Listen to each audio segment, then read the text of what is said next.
What kept an Amish pantry full through February of 1955 with no electricity, no freezer, and no grocery run? Walk down those cellar stairs and you had your answer. Cold earth, vinegar, dried sage, and apple butter sealed back in September. That was not a storage room. That was a system. The Amish kept food fresh for months, stretched a single harvest across an entire winter, and did it all with techniques so simple you could learn them in an afternoon. Number 17 on this list kept a whole wheel of cheese fresh for months using nothing but kitchen vinegar. And wait until you get to number 10, because a handful of crushed eggshells made the smoothest cup of coffee most people ever tasted. These were not shortcuts. These were skills passed down through generations of people who believed that throwing food away was a kind of sin. Here are 25 lost Amish pantry tricks from the 1950s that still work today. Number 25. Salt layering vegetables in stoneware crocks. You took a clean crock, laid down a handful of green beans or sliced cucumbers, and covered them with a thick layer of coarse salt. Then another layer of vegetables, then more salt. You kept going until the crock was full, pressed a plate on top, weighed it down with a clean rock, and set it in the cellar. The salt pulled water out of the vegetables and created its own brine. No canning equipment, no boiling water, no sealed lids. Just salt and patience. Amish families kept crocks like these going from late summer all the way through March. The vegetables came out firm, salty, and perfectly preserved. You soaked them in cold water before cooking to pull out the excess salt, and they tasted like they had come out of the garden that morning. Number 24. Rendering lard from leaf fat. You took the white fat from around the kidneys of a hog, cut it into small cubes, and put it in a heavy pot over the lowest heat you could manage. You stirred it every few minutes and watched it melt down into a clear, golden liquid. The little bits of tissue that did not melt turned into cracklings, and you lifted those out with a slotted spoon. What was left in the pot was pure lard. You poured it through cheesecloth into mason jars, and once it cooled, it turned white as snow. That lard made the flakiest pie crust you ever tasted, fried potatoes better than any oil on a store shelf, and lasted for months in a cool pantry without going rancid. One hog gave you enough cooking fat to last a family until spring. Before I go any further, this one is for the folks who want to hold on to recipes like these. I put together a collection of old recipes, the kind your grandmother kept in her head and never wrote down, all in one place. It is called the Vintage Recipe Guide, and you can find it on my website, vintagelifestyleusa.com. I am not going to mention it again. If you want it, it is there. Now, back to the list. Number 23, making vinegar from apple scraps. You saved the cores and peels from every apple you used, dropped them into a wide-mouthed jar, covered them with water and a spoonful of sugar, and tied a cloth over the top.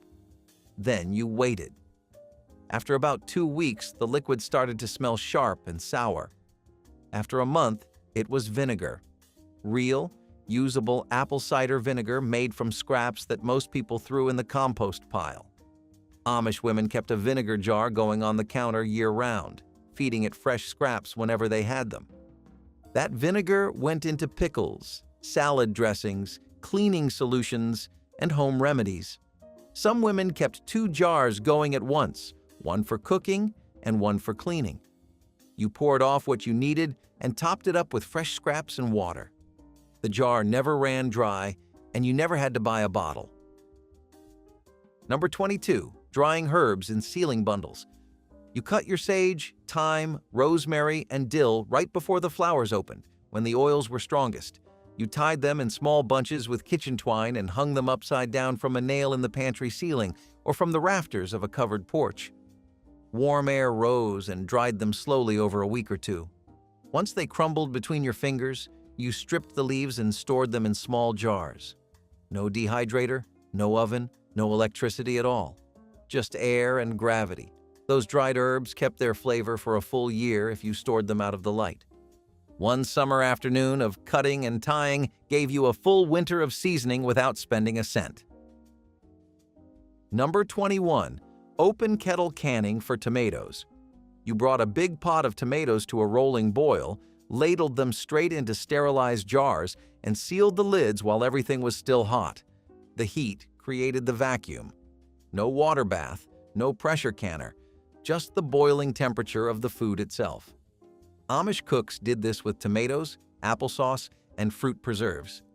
The acidity of the tomatoes made it safe, and a pinch of salt and a squeeze of lemon juice kept the color bright. A single row of tomato jars in the cellar could carry a family through 6 months of winter soups, stews, and casseroles. You heard that seal pop when you opened one in December, and the kitchen smelled like August. Amish women timed the harvest so they could put up a full year's worth of tomatoes in a single week, working from dawn until the last jar sealed. People today call it meal prep. The Amish called it survival. Every shelf in that pantry was organized by season. The front row held what you needed this week. The back row held what would get you through February. Nothing was random. The jars were filled in order, dated with a grease pencil, and rotated so the oldest got used first. The root cellar below kept potatoes, carrots, turnips, and onions buried in damp sand at a steady temperature all winter long. The smokehouse out back held the meat. The springhouse kept the dairy cold. It was a network, and every part of it depended on the others. When one piece failed, you felt it in your meals for months. That is why these tricks mattered. They were not clever ideas. They were the difference between eating well in January and going hungry. Number 20. Cutting flour with potato starch. When flour was expensive or hard to get, you boiled potatoes, mashed them smooth, and mixed the starchy paste right into your bread dough. The potato kept the bread moist longer, gave it a softer crumb, and stretched your flour supply by a third. You could do the same thing with biscuits and rolls. Amish bakers knew that a loaf made with potato held up for days without going stale, while a loaf made with flour alone started drying out by the second morning. It was not a compromise. The bread was better. Some Amish bakers added mashed potato to every loaf they made, not because they had to, but because the result was worth the extra step. Number 19. Preserving eggs for months without refrigeration. You took fresh eggs, still unwashed so the natural bloom stayed on the shell, and you rubbed each one with a thin coat of mineral oil. That oil sealed the tiny pores in the shell and kept air and bacteria from getting inside. Then you set the eggs point down in a cool, dark place. A cellar shelf worked fine. Those eggs stayed fresh for 3 months, sometimes longer. The key was that you never wash the egg before coating it. A freshly laid egg has an invisible protective layer called the bloom that seals the shell naturally. Washing removes it. The mineral oil replaced what washing would take away, and it did it better because oil does not evaporate. Some families used a different method. They mixed a bucket of water glass, which is a liquid sodium silicate, and submerged the eggs completely. The water glass formed a hard, airtight seal around each shell. Eggs stored this way lasted 6 months or more and came out looking and tasting like they had been laid that week. You cracked one open in February and the yolk stood up tall and bright orange, the same as the day the hen laid it. Either way, the trick was the same. Keep air out and keep the egg cold. Amish families with a flock of laying hens put up dozens of eggs every spring when production was high and pulled from that supply all winter when the hens slowed down. A family with 20 hens could preserve enough eggs in March and April to last until the flock started laying again the following spring. You never bought eggs from a store. You did not need to. The pantry had them, sealed and waiting, row after row in wooden crates that smelled faintly of mineral oil and straw. Number 18. Keeping a sourdough starter as your only leavening. You mixed flour and water in a jar, left it on the counter, and waited for the wild yeast in the air to find it.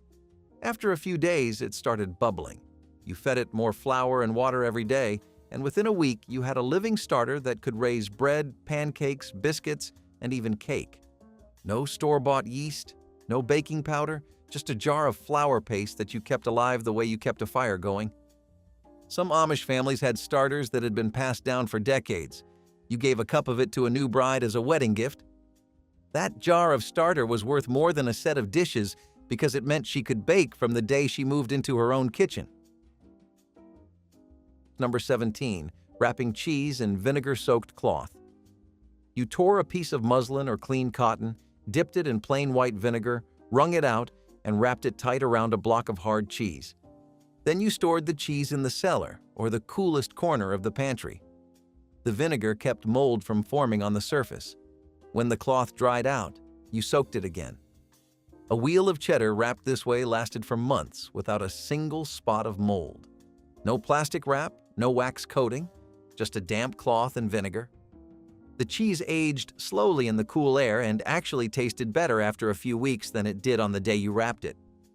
You could keep rewrapping with fresh vinegar cloth as often as you needed, and the cheese just kept improving. Number 16. Saving bacon drippings as everyday cooking fat.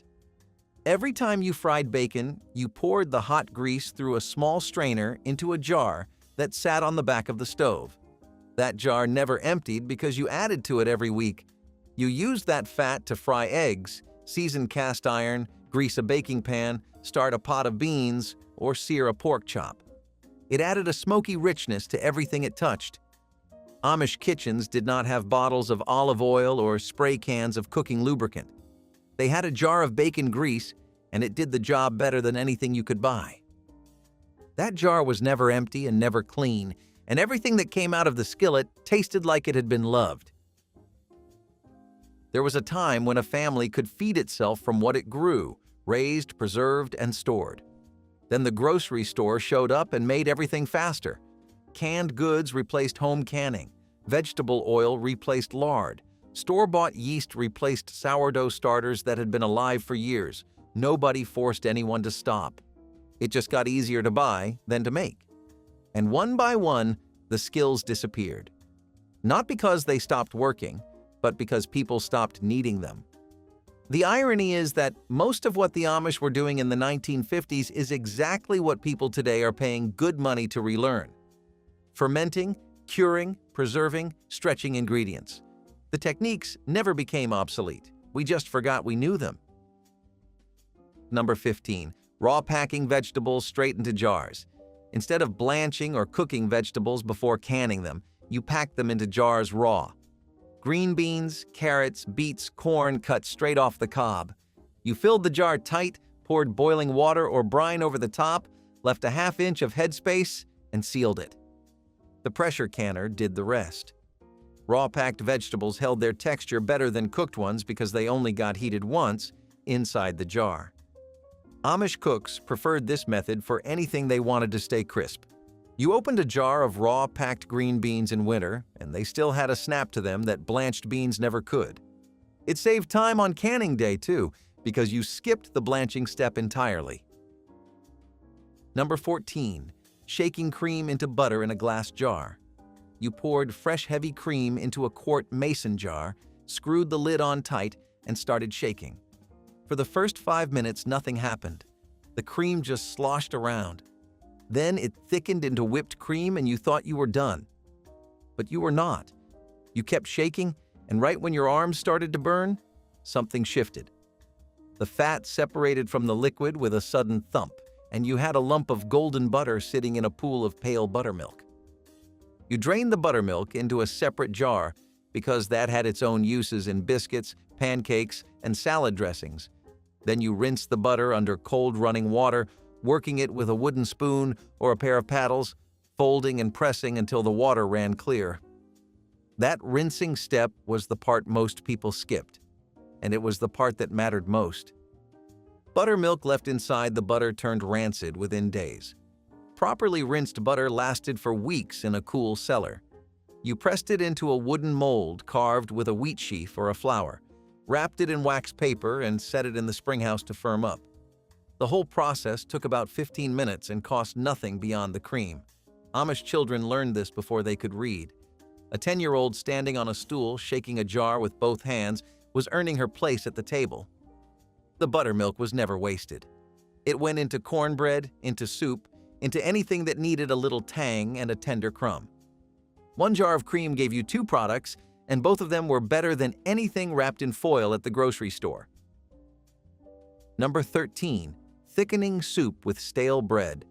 When a pot of soup was too thin, you tore a few slices of day-old bread into pieces and dropped them straight into the broth. They dissolved within minutes and thickened the liquid into something that coated the back of a spoon. No cornstarch, no flour slurry, no roux. Just bread that was too hard to eat on its own, finding a second life in the soup pot. Amish cooks called this stretching the meal, because it made a watery broth feel like a full dinner. You served it in a bowl with more bread on the side, and nobody left the table hungry. It was one of those tricks that turned poverty into something warm, and it cost almost nothing. Number 12. Storing root vegetables in sand bins. You filled a wooden crate or an old barrel with clean, slightly damp sand and buried your carrots, beets, turnips, and parsnips in layers. Each vegetable had its own bin, so the flavors did not mix.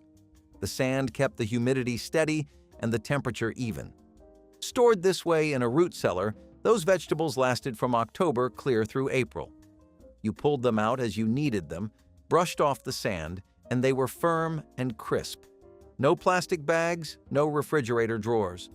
A well-packed sand bin kept carrots so fresh that when you pulled one out in March, it still had that bright orange color and snapped clean when you bent it.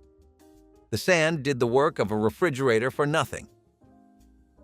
Number 11. Fermenting cabbage into sauerkraut with nothing but salt. You shredded a head of cabbage, sprinkled it with coarse salt, and worked it with your hands until the juices started running. Then you packed it tight into a crock, pressed it down with a plate and a weight, and covered it with a cloth. The salt drew out enough liquid to submerge the cabbage completely. Over the next few weeks, the natural bacteria on the leaves did the rest, turning raw cabbage into tangy, probiotic sauerkraut. No vinegar, no cooking, no canning. Just salt and thyme. One large head of cabbage filled a quart jar, and it kept in the cellar for months. You ate it straight from the crock, piled it on pork, or cooked it into soup. It was alive with good bacteria long before anyone used the word probiotic. Number 10. Dropping crushed eggshells into boiling coffee. You saved the shells from breakfast, crushed them up, and tossed them into the pot with the coffee grounds before you added the water. As the coffee boiled, the calcium in the shells neutralized the acid and pulled the bitterness right out. When you poured it through a strainer, the grounds and the shell fragments stayed behind, and what came out was the cleanest, smoothest cup of coffee you ever had. No paper filters, no fancy equipment, just the scraps from your morning eggs doing double duty. Amish families drank their coffee this way for generations. The shells cost nothing. The result was better than any filter could give you, and the whole trick took less than a minute. Walk into a modern kitchen and count the machines. The blender, the food processor, the stand mixer, the toaster oven, the instant pot, the air fryer. Every one of them solves a problem that used to be solved by knowing what to do with your hands. The Amish kitchen in the 1950s had a wood stove, a set of cast iron pans, a few good knives, and a woman who knew how to use all of them. She did not need a thermometer to know when the oil was hot enough. She held her hand over the pan. She did not need a timer to know when the bread was done. She tapped the bottom and listened. The skill was in her fingers, not in a plug. That is the part we lost, not the tools. The confidence that comes from doing something 1,000 times until your body remembers it for you. Number 9. Smoking meat over green hickory. You built a low fire in the smokehouse using green hickory wood, which burned slow and gave off a thick, heavy smoke. You hung cuts of pork, beef, and sometimes venison from hooks in the rafters and kept that fire smoldering for days. The smoke dried the surface of the meat, sealed in the moisture underneath, and created a natural barrier against bacteria. A properly smoked ham lasted through the entire winter hanging in a cool room. You sliced off what you needed, and the rest stayed where it was.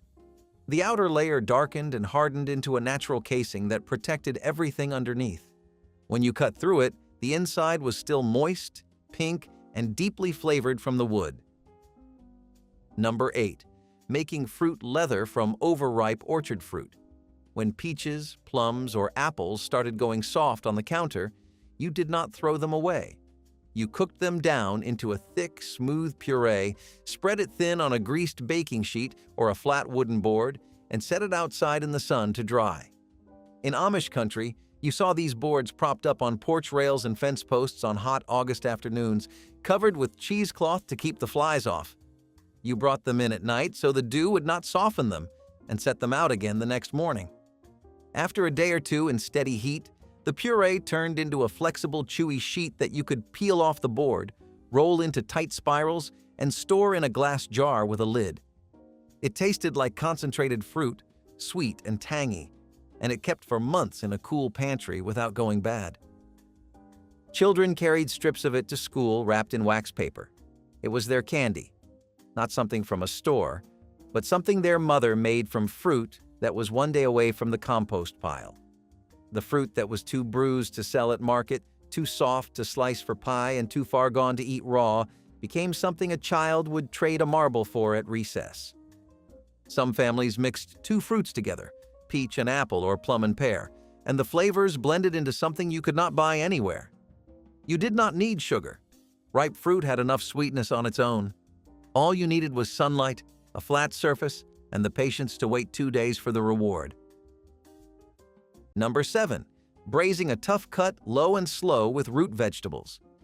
You took the cheapest piece of beef you could find, a chuck roast or a shoulder, browned it in a hot skillet with lard, and dropped it into a Dutch oven with potatoes, carrots, onions, and enough water to come halfway up the sides. Then you put the lid on and slid it into a low oven for 3 or 4 hours. The tough meat broke down, the fat melted into the vegetables, and the broth thickened into gravy on its own. One roast fed a family for 2 days. The leftovers went into hash on the second night, and the bones went into soup on the third. 3 meals from one cheap cut and not a scrap left over. Number 6. Cooling dairy in a spring house. If you had a natural spring on your property, you built a small stone or wooden structure over it and let the cold water flow through a shallow channel inside. You set your milk pails, butter crocks, and cheese wheels right in that running water. The temperature stayed around 50 degrees year-round, cold enough to keep dairy fresh for days without a block of ice or a watt of electricity. Some families ran the overflow into a garden irrigation ditch, so nothing was wasted. The spring house was the original refrigerator, and it never broke down, never needed a part replaced, and never ran up an electric bill. It just sat there over the water, doing its job year after year. Fermentation is a trend now. People pay for workshops to learn how to make sauerkraut and sourdough and kombucha. Root cellaring has its own corner of the internet. Homesteaders post videos about rendering lard and curing meat. All of it feels new because we forgot it was old. The Amish never stopped doing any of this. While the rest of the country chased convenience, they kept their hands in the dough and their jars in the cellar. They did not do it to be different. They did it because it worked. And the quiet truth is that most of what they practiced is safer, cheaper, and better tasting than what replaced it. The tricks on this list are not museum pieces. They are still alive in every Amish kitchen that has a crock on the counter and a root cellar under the floor. Number 5. Cooking apple butter outdoors in a copper kettle. You peeled and cored bushels of apples, cooked them down over an open fire in a big copper kettle, and stirred them with a long wooden paddle for hours. The copper conducted heat evenly and kept the bottom from scorching. You added cinnamon, cloves, and just enough sugar to balance the tartness, and you kept stirring until the mixture turned dark brown and thick enough to mound on a spoon. The whole neighborhood could smell it. Families did this together in the fall as a kind of work party, and every person who helped went home with a few jars. That apple butter lasted all winter, spread on toast, biscuits, and cornbread. One batch made enough to fill a dozen jars, and each one carried the smell of that autumn fire. Number 4. Turning stale bread into bread pudding. You tore yesterday's bread into chunks, soaked it in a mixture of milk, eggs, sugar, and vanilla, and baked it in a buttered dish until the top turned golden and the center set like custard. Stale bread actually worked better than fresh because it soaked up more liquid without falling apart. You served it warm with a drizzle of cream or a spoonful of jam. It was dessert made from leftovers, and it tasted like something a bakery would charge good money for. Nothing went in the trash. A pan of bread pudding fed a family of 6 for the cost of 2 eggs and a cup of milk, and every bite tasted like someone cared enough to make something good out of something old. Number 3. Pressure canning meat for shelf-stable protein. You cut beef, pork, or chicken into chunks, packed it raw into pint jars with a teaspoon of salt, and processed it in a pressure canner at the temperature and time specified for your altitude. The high heat killed every bacterium, and the sealed jar kept the meat safe on a shelf for years. You opened a jar in January and had tender, fully cooked meat ready to go into soup, gravy, sandwiches, or a skillet with onions. Amish families put up dozens of jars after every butchering day, and their pantry shelves held more protein than most people keep in a chest freezer.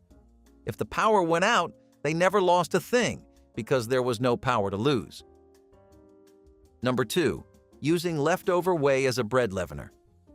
When you made cheese at home, you were left with a bucket of pale, watery whey that most people poured out. Amish bakers saved it.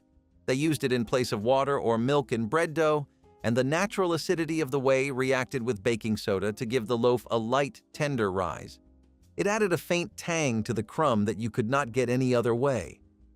Whey also went into pancake batter, into soup stock, and into the slop bucket for the pigs. Nothing that came out of the kitchen left the farm without a purpose. Even the pigs ate better because of it, and the bread rose higher because of the acid in the whey working with the soda. Number 1. Root cellaring. You dug a room into a hillside or under the house, lined the walls with stone or brick, and packed the floor with gravel for drainage. The earth held the temperature steady, somewhere around 50 degrees in summer and just above freezing in winter. You stored potatoes in wooden bins, apples on slatted shelves where they did not touch, onions in braided strings hanging from the ceiling, and cabbages wrapped in newspaper on the bottom shelf. Each item had its place because some of them gave off gases that would spoil the others if stored too close. A well-built root cellar fed a family from the last harvest of October to the first greens of April. 6 months of food, sitting in the dark, staying cool, staying alive, no electricity, no monthly bill, just a hole in the ground and the knowledge of how to fill it. That is the trick that held all the other tricks together. Without the cellar, the canned goods had no home, the smoked meat had no cool place to hang, the sand bins had no steady temperature. It was the foundation of everything else on this list, and it is still the most reliable food storage system ever built. Number 18. Keeping butter firm in a clay crock lowered into spring water. Refrigeration was a luxury that most mountain homes did not have until well into the 1940s, but butter still needed to stay cool or it turned rancid within days. The solution was a small ceramic crock with a bell-shaped lid. You packed fresh butter into the lid, turned it upside down, and set it into the base, which was filled with cold water. The water sealed out the air and kept the butter at spring temperature, around 50 degrees year-round. Families who lived near a creek or had a spring house went one step further and set the whole crock directly in the running water. Butter stored this way lasted weeks without a hint of turning, no ice, no electricity, just cold water and clay. Number 20. Putting up pickles and kraut in a galvanized wash tub. Come harvest, the big zinc-coated tub came down off the porch nail and got pressed into double duty, soaking cucumbers in brine or holding shredded cabbage under a weighted plate until it soured. It was the biggest vessel in the house, so it made sense. The problem is chemistry.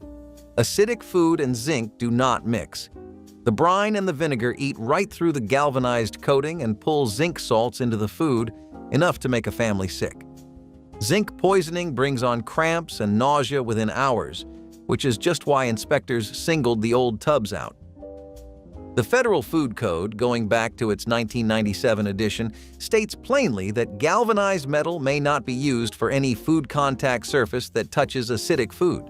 That covers exactly what those tubs were used for. So, the all-purpose wash tub that doubled as a pickling crock is now off limits for the job. Number 23. Drying string beans on a thread above the wood stove. Before canning, before freezing, there was a needle and a length of cotton thread. Fresh green beans were strung whole through the middle, hung in a long garland above the stove or across a loft beam, and left to dry for 2 months until they rattled like seeds in a pod. Appalachian cooks called them leather britches. Some Smoky Mountain families called them shucky beans. The Cherokee had been doing it for centuries before the settlers arrived, threading whole beans onto a length of rawhide and hanging the garland over a slow, smoldering fire. When supper came in February, the dried beans went into a pot of water with a piece of salt pork and simmered for half a day. They came back to life slow and dark and a little smoky. A bushel of fresh beans reduced to a coffee tin of dried strings that fed a family for a month. A modern oven on its lowest setting does the same work overnight, and a clean, dry attic does it in 3 weeks the way the loft once did. Number 21. Banking hot embers under ash to keep a fire alive until morning. Matches were expensive and not always easy to find. Starting a fire from scratch every morning meant wasting time and resources, so mountain families learned to put their fire to bed the same way they put themselves to bed. At night, you raked the hot coals into a tight pile in the center of the firebox, then covered them with a thick blanket of cold ash. The ash insulated the heat and cut off just enough air to keep the coals glowing without burning out. In the morning, you scraped the ash aside, laid kindling on top, and blew gently until the flame came back. One good fire could be kept alive for weeks this way, passed from night to morning like a living thing the family was responsible for. Nobody in the Appalachian Mountains ever called what they did cooking hacks or kitchen tips. They called it getting by. Every trick on this list came from the same place, a family that could not afford to fail at feeding itself. There were no second chances. If the fire went out, you had no heat. If the beans rotted, you had no vegetables in February. If the meat spoiled, you had no protein until the next hog was slaughtered. So they invented systems. Not recipes, systems. Ways to stretch, preserve, store, and recover food that the modern kitchen has completely forgotten. What makes these tricks remarkable is not their cleverness, it is their reliability. These methods worked every single time, in every hollow, on every ridge, for families who could not run to the store when something went wrong. That is not nostalgia. That is engineering. Number 14. Hunting a deer for the table and selling the surplus. A buck taken in the fall fed a hill family through the worst of winter, and there was nearly always more venison than one household could eat. So the extra got sold or swapped down the road, smoked sausage for cash, a hindquarter for a debt.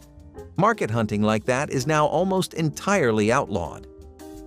The Federal Lacey Act, first passed in 1900, makes it illegal to sell, transport, or trade any wildlife taken in violation of state or federal game law. The instant you sell wild venison across a state line, or sell a deer taken out of season, a simple swap becomes a federal crime, and once the value tops $350, it climbs to a felony. The casual sale of wild meat that once carried families through the cold months is now one of the oldest prohibitions on the books. Number 13. Wrapping eggs in newspaper inside the flour tin. Fresh eggs traveled badly. The shells cracked, the yolks broke, and a sticky mess at the bottom of a pack could ruin a whole load. Backwoods cooks wrapped each egg in a half sheet of newspaper, twisted the ends like a candy, and then nested the wrapped eggs inside the flour tin. The flour absorbed any small leak, the paper kept the shells from clicking against each other, and the tin held its shape under the pressure of the rest of the pack. 24 eggs traveled 14 days that way without losing more than 1 or 2 on a hard portage. The newspaper trick still works in a glove box on a long drive over a rough road. Cushion, absorbency, and a rigid outer container do the same work modern egg cartons do, only smaller and tighter. Number 16. Wrapping fresh-caught trout in damp leaves before laying it on the coals. If you grew up near a mountain stream, you probably ate brook trout cooked this way at least once. You gutted the fish, stuffed the cavity with wild ramps or a slice of onion if you had one, then wrapped the whole thing in large wet leaves. Sycamore, grape, or cabbage leaves all worked. The bundle went directly onto a bed of hot coals and cooked for about 15 minutes. The wet leaves created steam inside the wrap, and the fish came out perfectly flaky without ever touching a pan or a grate. When you peeled back the charred leaves, the skin pulled away clean and the meat underneath was moist and delicate. No oil, no butter, no cleanup. Just fire, leaves, and a fish. The thing about mountain cooking is that none of it was taught in a classroom. There were no extension courses, no television demonstrations, no cookbooks with step-by-step photographs. Everything traveled by hand and by voice. A girl stood next to her mother at the stove and watched. She listened to the sound the batter made when it hit the hot grease. She learned to judge the color of a roux by memory, not by a printed chart. And when she grew up and had her own kitchen, she did it the same way without thinking about it. That chain of knowledge was unbroken for 200 years in some Appalachian families. What snapped it was not ignorance, it was convenience. When cheap processed food arrived in the 1960s and 1970s, it became easier to open a box than to teach a daughter. The tricks did not die. They just stopped being passed along. Number 22. Cooking the wild songbirds off your own back porch. Picture yourself in a 1950s hill kitchen in late fall. Money is thin, the smokehouse is nearly empty, and the dogwoods outside are full of fat little birds gorging on berries before the cold sets in. Your grandfather hands you a slingshot or a fine net, and you go to work the way his people always did. You bring in a string of robins, maybe a few cedar waxwings or a brace of doves, and you pluck them at the kitchen table while the grease heats. You roll the little breasts in seasoned flour, drop them into the skillet, and in a few minutes you have a platter of crisp brown morsels that taste of the wild. You serve them over biscuits with the pan gravy poured on top, and nobody in that kitchen thinks they have done a single thing wrong because the woods were the pantry and a bird in the pot was just supper. Now here is what no one mentions when they romanticize that kind of self-reliance. Almost every one of those birds is protected under the Migratory Bird Treaty Act of 1918, a law that makes it unlawful to pursue, take, capture, kill, or possess nearly 1,100 species without a federal permit. It does not matter whether the bird is alive or dead, whole or plucked. It does not matter that you ate it instead of mounting it. If you did today exactly what that grandfather taught you to do, you could face up to 6 months in jail and a fine reaching $15,000, and the game wardens could seize the very net you used. Robins, waxwings, and most of the small birds that once filled a lean seasoned skillet sit firmly on the protected list. The trick that once stretched a poor family through November is now one of the clearest lines in the whole countdown.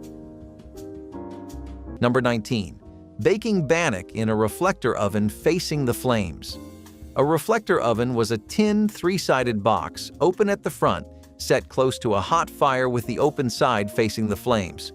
The metal walls bounced the radiant heat back onto a shelf in the middle, and a flat round of bannock dough cooked from above and below at the same time.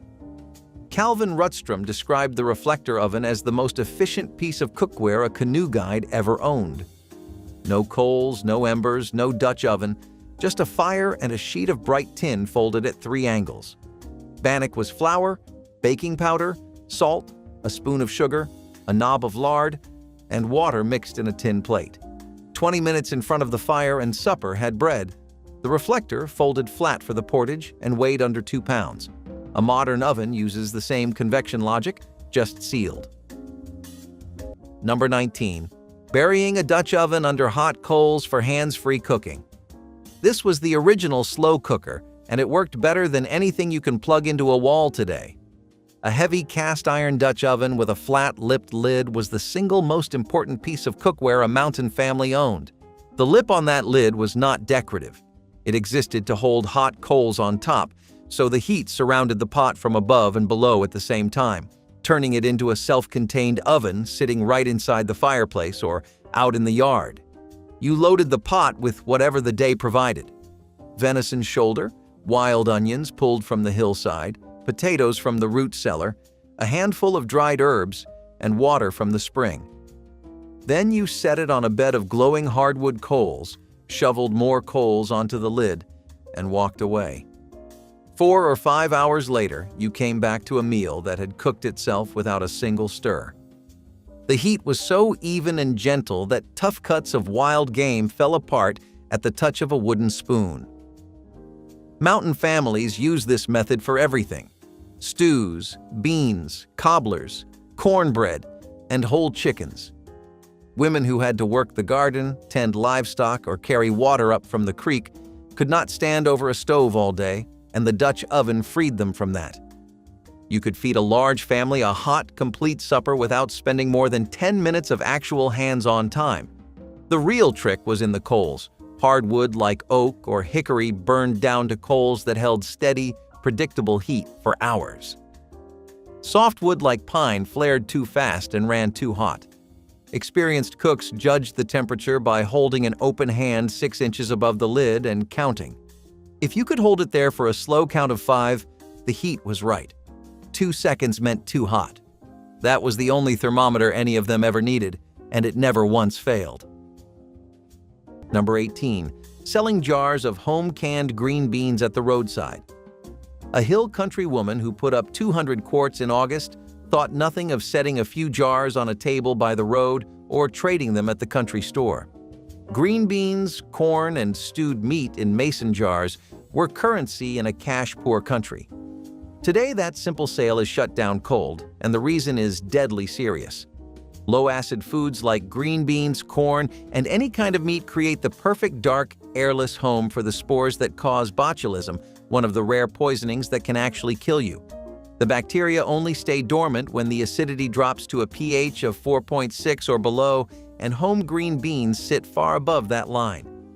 So while a jar of pickles or jam can still be sold under most cottage food laws, low-acid canned goods are flatly excluded because they demand a pressure canning process the state will not certify in a home kitchen. The roadside bean stand that once helped pay the light bill is now against the rules. Number 21. Boiling coffee with an eggshell to settle the grounds. Coffee in a backwoods camp meant coarse grounds dropped straight into the pot. No filter, no paper, no strainer. After it had boiled 3 minutes and the grounds were swirling, a cook would crack one whole eggshell into the pot and stir once. The shell weighed the grounds down to the bottom and pulled the bitter edge off the brew. The albumin, still clinging to the inside of the shell, bound to the suspended particles and dragged them down. Some cooks used the whole egg, white and all, and called the result cowboy coffee. The chemistry was simple, even if no one in camp called it chemistry. The shell trick came north with the settlers and stayed in the backwoods long after percolators showed up in town kitchens. It still works in a percolator and in a French press that has lost its screen, and it still works in any pot of coarse coffee. The grounds settle, the bitterness softens, the pot pours clean. Number 25. Seasoning a cast iron skillet with lard. A brand new skillet was worthless until you broke it in, and mountain families did it the same way for generations. You scrubbed the pan clean, dried it over heat, then rubbed a thin coat of lard across every surface, inside and out, with a rag. You slid it upside down into a hot oven and left it there for an hour. When it came out, the surface had a faint shine that deepened with every meal you cooked on it. No soap after that, just hot water and a stiff brush. A well-seasoned skillet could fry an egg that slid off the surface like it was greased glass.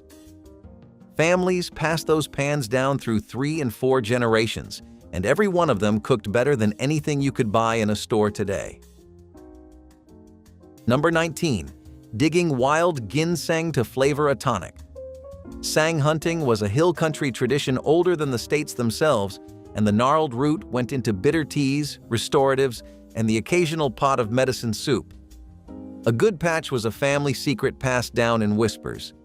The wild plant is now one of the most tightly guarded in the woods. In 1975, American ginseng was placed on Appendix 2 of an international treaty that protects species from being dug into extinction, and the harvest is now boxed in by hard rules. Most states allow digging only during a narrow fall season, only from mature plants at least 5 years old, and selling out of state requires a dealer permit. The Forest Service has flat-out suspended ginseng harvesting across thousands of square miles of Appalachian National Forest, so that quiet walk into the hills to dig a root for the pot now runs straight into a wall of regulation. Number 22. Counting coals 8 on top and 8 below for biscuits. A 12-inch cast iron Dutch oven needs about 25 coals to hit roughly 350 degrees. And the simplest formula a guide ever taught a green cook was 8 on the bottom and 17 on top for baking. Some cooks ran 8 and 8 for slower work, then added a few coals up top once the biscuits had set. The lid rotated a quarter turn every 10 minutes, and the oven body turned the other direction at the same interval, so the heat distribution stayed even. The math came from old chuckwagon arithmetic, and it worked the same in a Minnesota lake camp as it did on the Texas plains. The diameter of the oven times 2 gave a working total. 12 inches across, 24 coals, divided 3 to 1 between top and bottom for baking, evenly for stewing. Modern Dutch oven cooks at backyard fire pits still use the same count because the math has not changed. 8 up, 8 down, a quarter turn, 30 minutes. Number 17. Browning flour in a dry skillet and keeping it in a jar for instant gravy.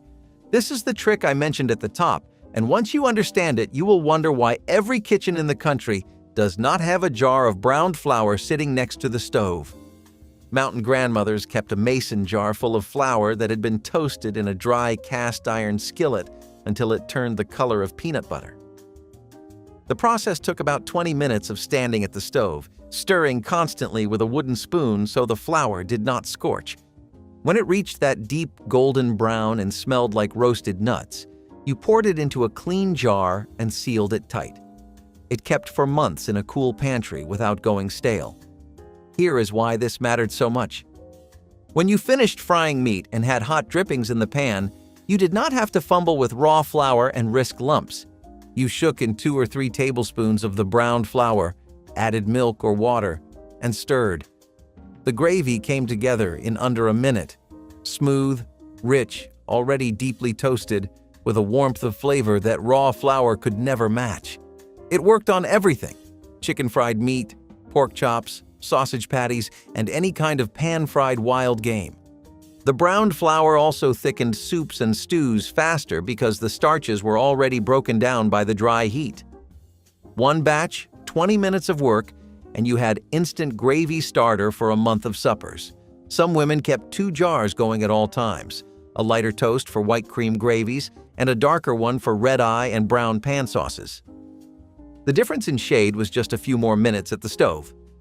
That kind of control, done entirely by sight and smell without a thermometer or a timer, was pure Appalachian kitchen knowledge passed from mother to daughter without a single written word. Number 13. Gathering wild mushrooms to cook and sell.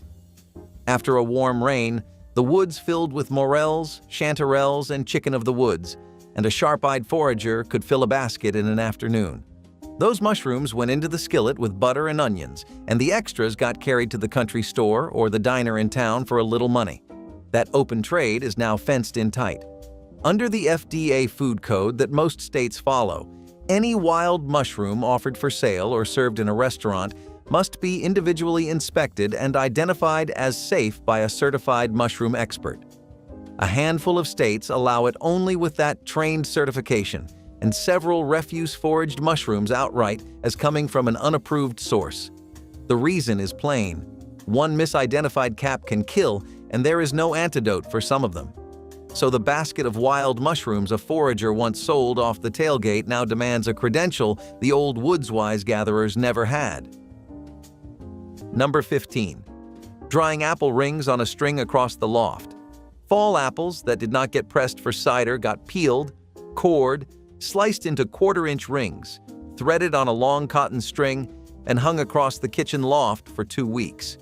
The warm, rising air from the cook stove pulled the moisture out slowly, and the sugar in the fruit concentrated as the rings shrank to half their thickness. A bushel of apples reduced to a flour sack of dried rings, which kept for the whole winter in a tin on a shelf. Soaked overnight in water, they came back into pies, into stewed sauce on the side of a Sunday meat, into oatmeal at breakfast on a cold morning. A modern dehydrator does the same job now in 8 hours, and a low oven does it in 12. The chemistry of water leaving fruit has not changed. Number 23. Swapping sorghum molasses for white sugar. White sugar cost money that mountain families did not always have, but sorghum grew in the Appalachian hills like it was made for the climate. Neighbors gathered in the fall for sorghum-making day, feeding the tall stalks through a hand-cranked mill pulled by a mule walking in circles.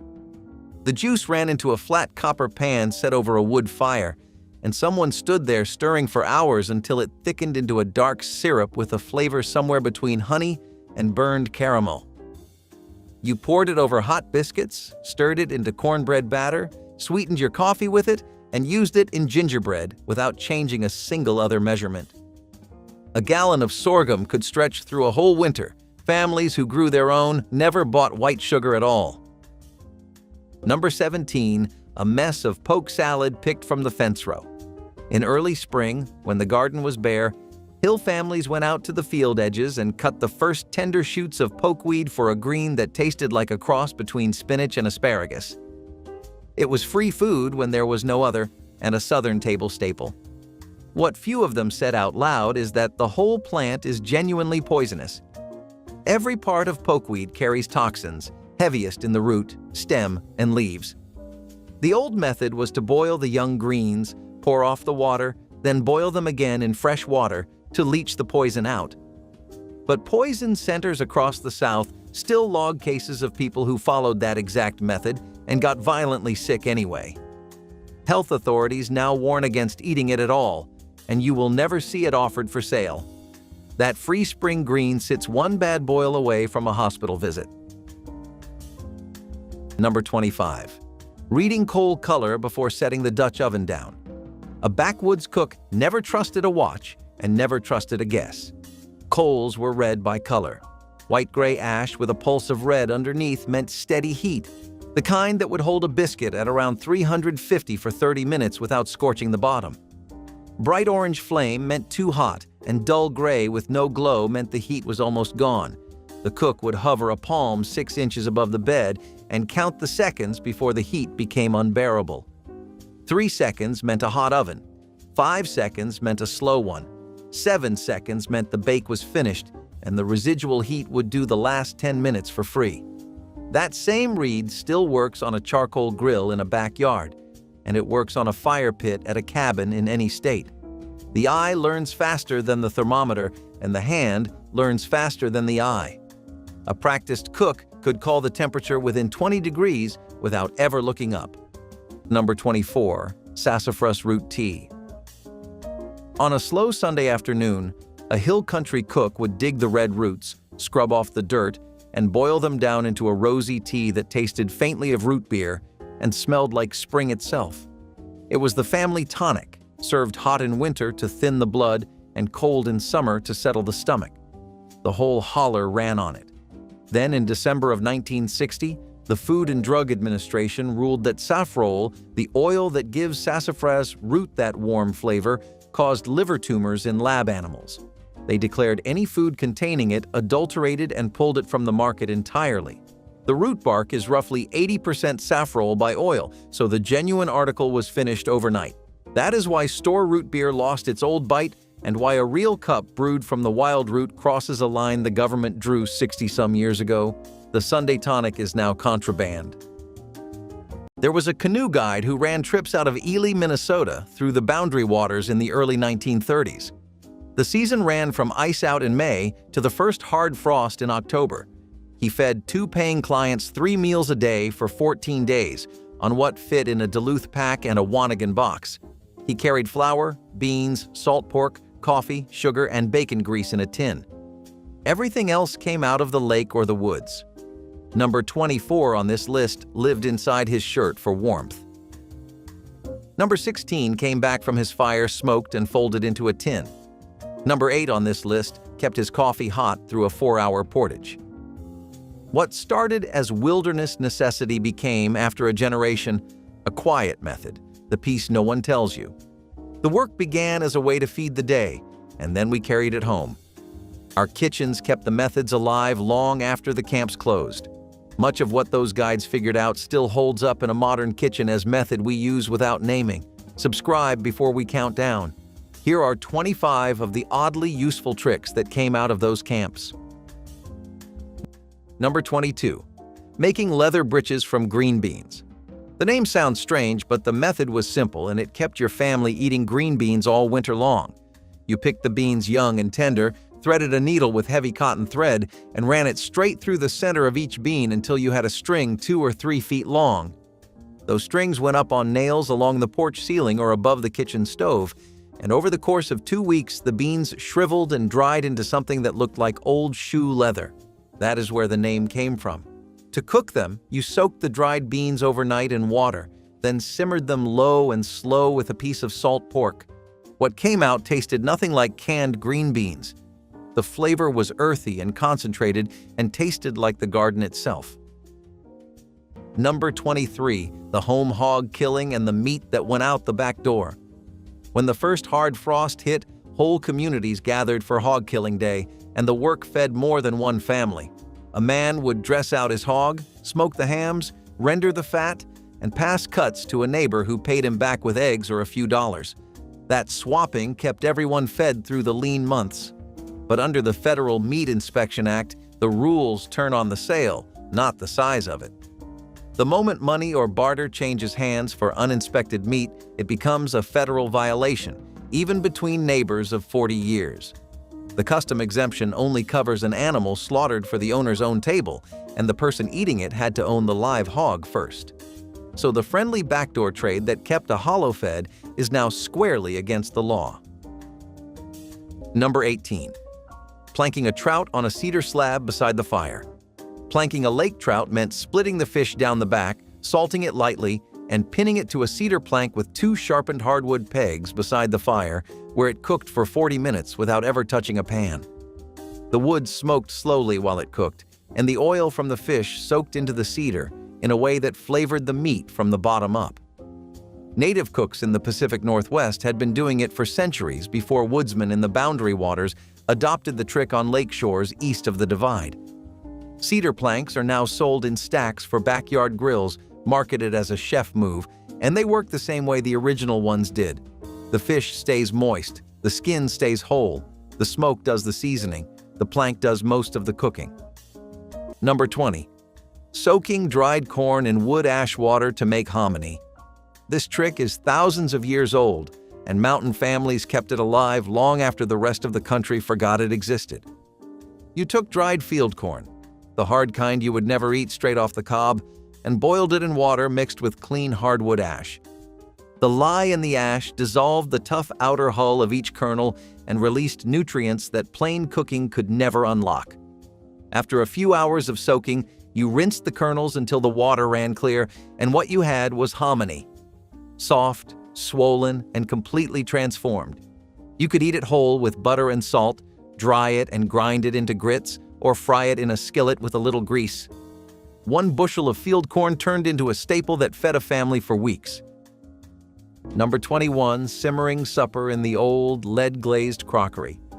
Those heavy redware crocks and bean pots, glazed to a deep honey shine, were the pride of many a hill kitchen and got handed down like heirlooms. Cooks slow-cooked pinto beans in them, soured kraut in them, and stored buttermilk and stewed tomatoes in them for days. The trouble lives in the glaze. When that old pottery was fired at too low or too uneven a heat, the lead never fully bonded into the glass surface, and it leaches straight into the food. Acidic dishes pull it out fastest, which means the very beans, kraut, and tomatoes those crocks were made for were the worst offenders. The Food and Drug Administration now warns flatly against cooking, serving, or storing food in any pottery that tests for leachable lead, and a single family in New York was poisoned this way as recently as the last few years. That cherished bean pot is now a hazard the agency tells you to retire. Number 20. Wrapping salt pork in cheesecloth and burying it in flour. Salt pork was the backwoods cook's universal currency. A side of it could season a pot of beans, grease a skillet, or carry the protein through a fortnight in the woods. The trouble was the heat. By July, the salt would start to weep, the fat would soften, and the meat would turn rancid in a week. The fix was a tight wrap of 2 layers of cheesecloth and then a full burial in the flour sack. The flour drew off the surface moisture and held the temperature steady inside the canvas. The cloth let the salt continue its work without letting the air at the surface. A piece wrapped that way kept 3 weeks in the Wanigan box without refrigeration, and a long carry through August heat did not change the math. The same idea is why cured hams are still aged buried in salt, and why charcuterie boards still rely on flour and salt as drying agents. The principle outlasted the icebox by decades. Number 15. Using mashed pawpaw fruit in place of banana in baking. The pawpaw tree grows wild all through the Appalachian foothills and produces a soft, creamy fruit with a flavor that falls somewhere between mango and banana. Mountain families picked them in September when they dropped from the tree, mashed the flesh with a fork, and used it exactly the way you would use mashed banana in a recipe. It went into quick breads, muffins, and pancake batter without a single adjustment. The texture was smoother, and the sweetness was deeper than banana, so you could cut back on sugar. Pawpaws do not travel well and bruise within hours of picking, which is why most grocery stores have never carried them. But if you had a tree near the house, you had free fruit and a baking trick nobody outside the mountains ever learned. Number 12. Pressing raw apple cider and selling it off the tailgate. In the fall, a Hill family backed the wagon up to the orchard, ground the windfalls in a hand mill, and screwed down the press until the sweet, cloudy juice ran into the jugs. They sold it fresh by the roadside, unheated and unfiltered, the way every cider was for 200 years. That open sale is now hemmed in by federal rule. The Food and Drug Administration's Juice HACCP regulation requires processors to treat cider with a step that kills 99.9% of harmful bacteria, and any jug that skips that step must carry a stark printed warning that the product was not pasteurized and may sicken children and the elderly. The reason was a string of deadly E. coli outbreaks traced to raw cider. So the foggy autumn jug a family once handed over for pocket change now answers to the federal label law. Number 12. Making hominy from wood ash lye water. Dried corn and water alone made nothing useful. Dried corn boiled in wood ash lye water became hominy, which became grits, which became cornbread with proper rise. The chemistry was older than the country. The Cherokee leached hardwood ash through a basket of water to make a weak lye solution, then soaked whole corn kernels in it for a full day, then rinsed them 5 times in fresh water until the hulls slipped off and the inner kernel was soft and pale yellow. The Hidatsa, the Iroquois, and the homesteaders who learned from them all used the same method. Pine ash was poisonous and never used. Hickory or oak ash was the standard. The process unlocked the niacin in the corn that the body could not absorb otherwise, and a diet of unprocessed corn alone caused pellagra wherever the lye step got skipped. Modern masa flour for tortillas comes from the same chemistry, and so do grits on a southern breakfast plate. Number 15. Putting up home-rendered lard to sell. After hog killing day, the kitchen filled with the smell of fat slowly melting down in a great kettle, and the snow-white lard that came off it was gold. Cooks ladled it into crocks, used it for everything from pie crust to frying, and sold the surplus to anybody who came calling. Good lard was a reputation in itself, but lard rendered from a home-slaughtered, uninspected hog falls under the same Federal Meat Inspection Act that governs the meat itself. Once you sell or trade an animal product that never passed through an inspected facility, you have stepped over a federal line, and even kitchens that qualify for the custom exemption are still bound by the law's rules against adulteration and misbranding. The cottage food laws that let a baker sell cookies do not extend to a rendered animal fat. So the prized crock of pure white lard, once a small income in itself, can no longer change hands the way it did. Number 16. Smoking fish with apple wood off the side of the coals. Trout and walleye that came in too fast to eat fresh got the slow treatment. A few green apple branches were laid on the edge of the coals, not in the fire, and the fillets were hung on a stick rack above them for 2 hours, no closer than 14 inches above the heat. The smoke flavored the fish and dried the surface enough to keep it edible for 3 or 4 days in a cool box. Apple wood ran sweeter than oak or maple and never overpowered the fish, the way hickory or mesquite would. The same wood is still sold in chips for backyard smokers today, and chefs still pay extra for it. By the way, if any of these methods feel useful, There is a small vintage lifestyle recipe guide that walks through 6 of them with measurements written out for a modern kitchen. The link sits in the description for anyone curious. Nothing fancy, just the working numbers. Number 11. Gigging a mess of frogs out of the creek by lantern light. On a warm summer night, men and boys waded the shallows with a carbide lamp and a long 3-tined gig, and the frogs froze in the beam long enough to be speared and dropped in a sack. The legs went into the skillet by midnight, dredged in cornmeal and fried gold. The woods were the pantry, and the season was whenever you were hungry. Those nights now run by the calendar. Most states open frogging only for a fixed stretch of summer, set a daily creel limit of 8 to 15, and require a fishing or hunting license to so much as wade in. Just as binding, the law usually permits only bullfrogs and green frogs and protects every other species outright.